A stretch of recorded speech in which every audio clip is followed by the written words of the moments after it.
Hello everyone and welcome back to the channel. Thank you very much to all those of you who've already subscribed to the channel, and a huge thank you to those of you who are actually watching this video right now. I hope that you found the shortcuts in the previous videos easy to understand and easy to remember. Using mnemonics and picture associations, it's very easy to recall information. We move now into the literature section, and I choose to start my explanations of the literature section by using the poem My Mother at 66, written by Kamla Das. I have a question to ask of you, and either you can jot it down or you can think about it in your mind. What are the three things that you are really truly afraid of and you pray that they would never happen? Don't think about things like cockroaches and snakes and stuff like that.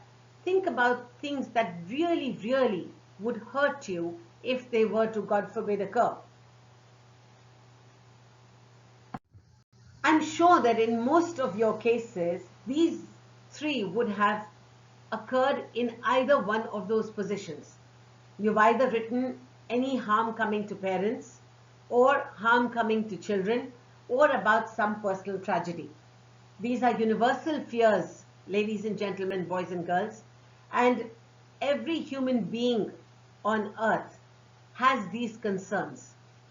When I've had this opinion poll carried out in class, 95 to 98%, if not 100%, have had at least one or two of these three listed on their things that they are afraid of. To set the pre-class environment, if your teacher is watching this video and if your students studying in a group, I would suggest that you listen to two songs. One is by Mike and the Mechanics called In the Living Years, and the second is a song called Tears in Heaven by Eric Clapton. If you have the time, you can always pause this video, go into YouTube, listen to these songs, and you can always come back here. In the Living Years was written by Mike and the Mechanics, talking about how they have not communicated in life when a father and son were alive. And Eric Clapton wrote Tears in Heaven when he tragically lost his little 4-year-old child. Having heard these songs, both written for very sad situations, go back again and try and sing along with the songs.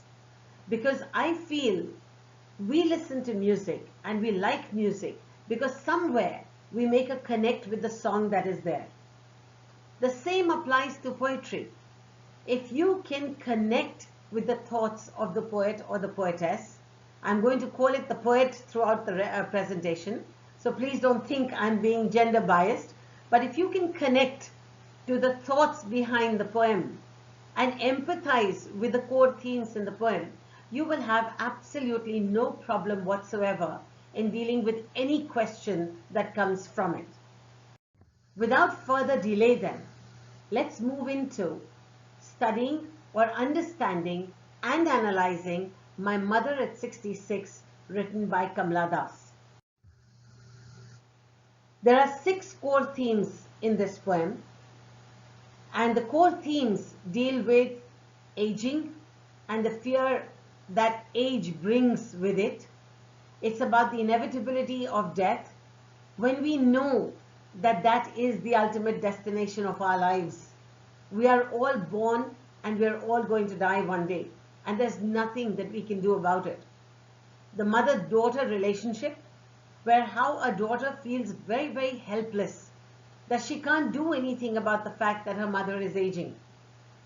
The sense of helplessness comes through in the entire poem, when all you can do is stand by and watch nature or aging takes its natural process, and the universality of human fears. This is one fear, the fear of losing a parent, that we can all empathize with regardless of our age. The important thing to know about this poem is that it has been written in just one sentence. This technique is called the stream of consciousness technique, where the poet simply writes as the thoughts and the emotions flow. All those of you who are viewing, I will request you to please close your eyes for just a minute as I read out the poem. I've done this with all my students in my classes. The human brain is incredible. It conjures up images far faster than any computer could. So if you close your eyes while I read this poem, the poem will actually materialize in your mind's eye. Request you once again to please close your eyes as I read out for you My Mother at 66 by Kamala Das. Driving from my parents' home to Cochin last Friday morning, I saw my mother beside me doze open-mouthed, her face ashen like that of a corpse, and realized with pain that she was as old as she looked, but soon put that thought away and looked out at young trees sprinting, the merry children spilling out of their homes. But after the airport security check, standing a few yards away, I looked again at her, worn, pale as a late winter's moon, and felt that old familiar ache, my childhood fear. But all I said was, "See you soon, Amma," and all I did was smile and smile and smile. Please open your eyes. I hope that you had closed your eyes, and I'm sure that you would have visualized the poem. I have written out the poem on the screen in a slightly different format to what it is in the book. This has been done only so that you can easily understand the poem. Now let's move into a line-by-line explanation of the same. The very first 4 lines: driving from my parents' home to Cochin last Friday morning, I saw my mother beside me doze open-mouthed, her face ashen like that of a corpse, and realized with pain she was as old as she looked. If you see the 2 images over here, this is an image of a woman who is aging, and the second one is of a woman who is afraid. She's afraid of her thoughts, but soon put that thought away and looked out at young trees sprinting, the merry children spilling out of their homes. We often do this. We often see children doing this, that the moment they see something or think of something that they don't like, they look away. And this is exactly what this young girl does. The moment she realizes that the mother is as old as she looked, and she's looking and glancing at her mother, she looks away. She looks out of the car window to look at the young trees sprinting. How do trees sprint? As the car is moving on the road, these young trees on the side of the road are rushing past. As they rush past, it gives the impression of the tree sprinting. And actually, sprinting is something that human beings do. So you all know that she has personified over here. And she looks at the merry children spilling out of their homes. Look at the beauty of the words used here, where at one point of time, you've got age, which is slowing down life, and here's a contrast of energy, of vitality, where the trees are sprinting and the children are spilling out of their homes. Spilling out means they're full of energy. It gives you the impression of a glass full of liquid and water spilling out or gushing out. There's life, there's vitality, and there's vibrancy. But at the airport security check, standing a few yards away, I looked again at her, worn, pale as a late winter's moon, and felt that old familiar ache, my childhood fear. But all I said was, "See you soon, Amma." All I did was smile and smile and smile. Such beautiful lines, and how beautifully explained about the age of her mother. She's worn and pale as late winter's moon. If you look at the image in front of you, you see a late winter's moon against the solitary tree that is there. It's graying. Again, the idea of ash color, which was there in our previous slide as well. And she says, I feel that old familiar ache, because this is a fear that has been constant with her ever since her childhood. But she has to reassure her mother, because the mother also knows that she is aging. So she smiles at her mother and says, "See you soon, Amma." And do you really think that in her heart she was smiling? She's smiling to reassure her mother, but inside she's probably crying because of the fear of losing out on a parent. Boys and girls, ladies and gentlemen, as I said, this fear of losing a parent is a universal fear, where people across cultures, they feel it. It doesn't matter which community you belong to. Every child who's born on earth, regardless of age, adores his parents or her parents. And the fear of one day knowing the inevitable is going to happen is something that unnerves almost every one of us. Let's now take a look at the poetic devices that are contained in this poem. I have written out the poem on the left side and written the poetic device on the right as it occurs. There's alliteration right in the heading itself, where my mother at 66, you've got my mother, both starting with M, and 66, both starting with the letter S. In the next line, which is the first line of the poem, you've got enjambment, which is when a line of a poem moves into the next line and continues. The unique thing about this poem is that it is written in a single sentence, so you have enjambment taking place across the poem. I've underlined the words saw, looked, looked, looked, and see. This concept of looking at something or standing by and watching has occurred in this one-line poem almost 5 times.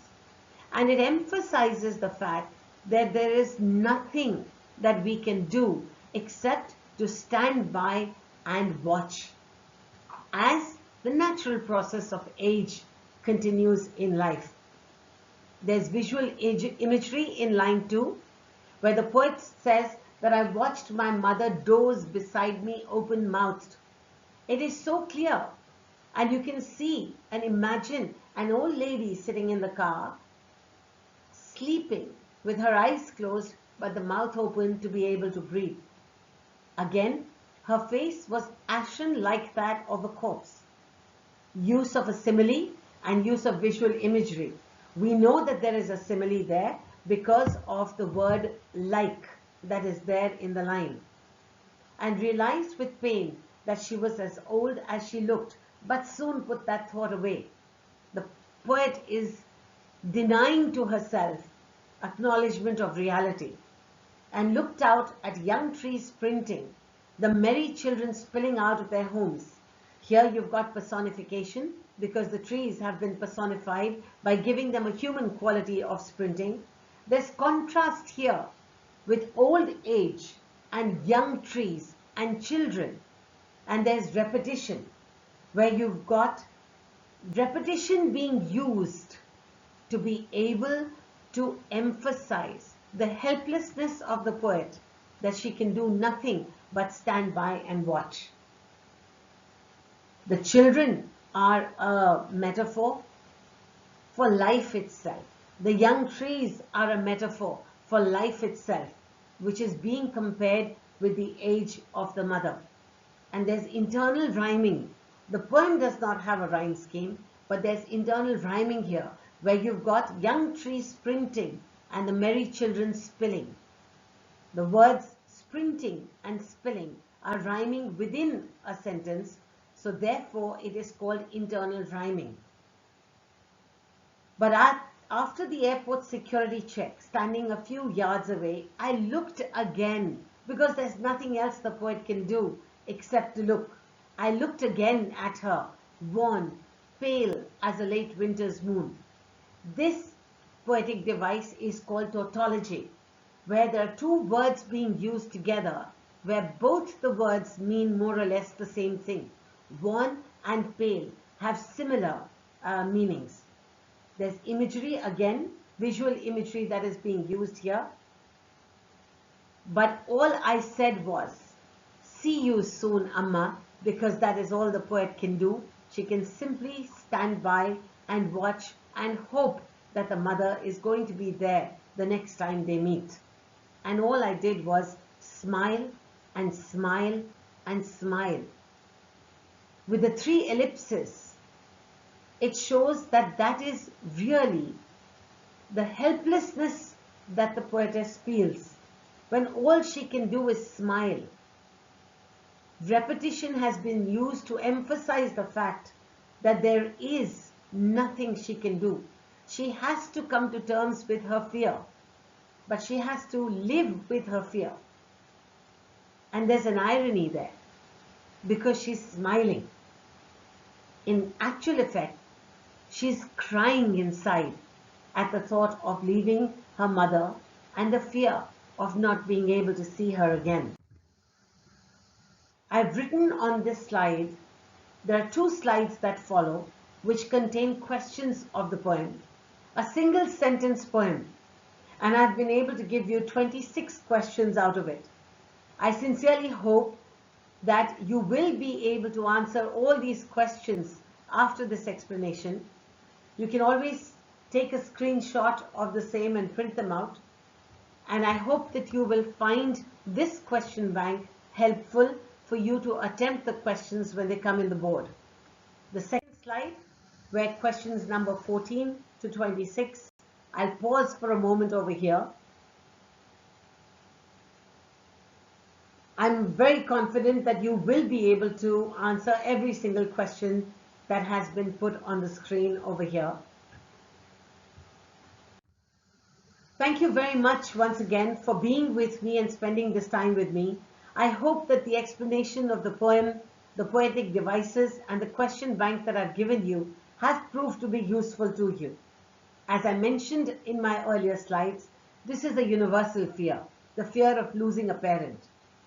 I hope you'll find the songs also that I recommended nice to listen to and beautiful to watch as the emotions are captured on screen. Thank you once again for being with me during this video, and look forward to having you with me for the next video. Bye-bye.